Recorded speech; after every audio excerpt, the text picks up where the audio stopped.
Hi, welcome back. Please like, share, and subscribe, and consider donating so we can keep this content going. This module is a continuation of the philosophy behind technical analysis. Last time we discussed some key differences between technical analysis and fundamental analysis. Today we will be talking about prophecy in technical analysis, particularly the self-fulfilling prophecy.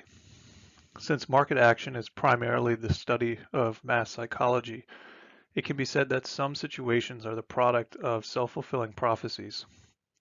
For example, in today's world, certain financial pundits can make or break a market.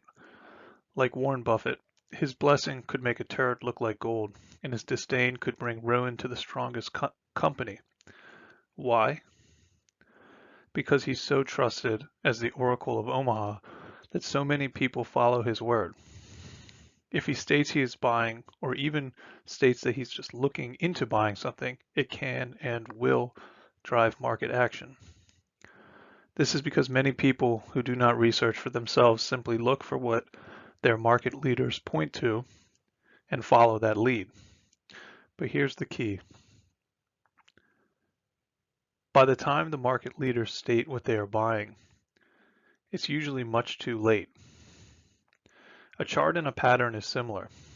Since many patterns are well known, they can become self-fulfilling in their own right, as large groups of traders follow them.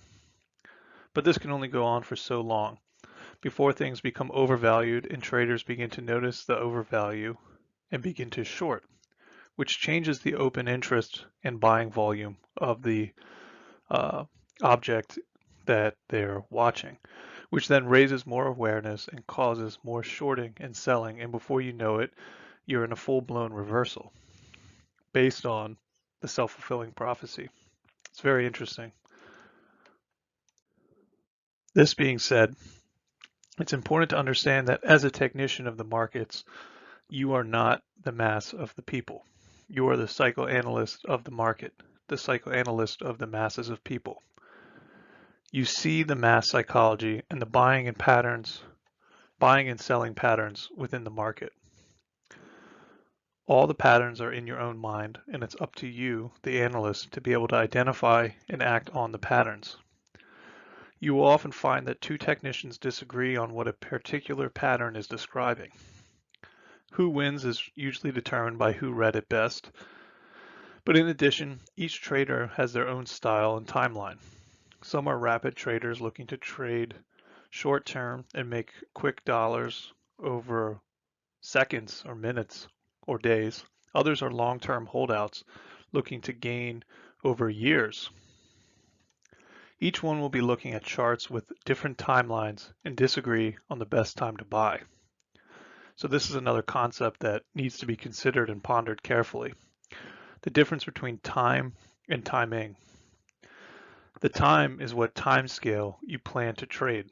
As a technical trader, you can watch time scales of years or seconds, as we mentioned earlier. Timing is the concept of when it's the appropriate time to go long or short a market. The timing is based on the market action and the established time scale that you have set. The time scale is based on your study of the market action.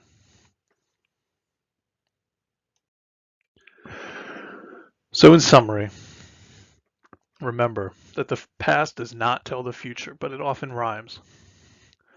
Critics argue that past prices do not influence current prices, but it would be unwise to completely rule out patterns in prices and volume that are so easily perceived in a chart.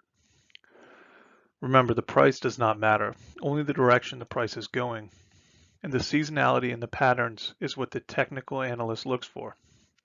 It's up for you to develop your own timelines, indicators, and patterns for which to look for. Each mind has their own way of viewing things. So remember this as well. No one can tell the future.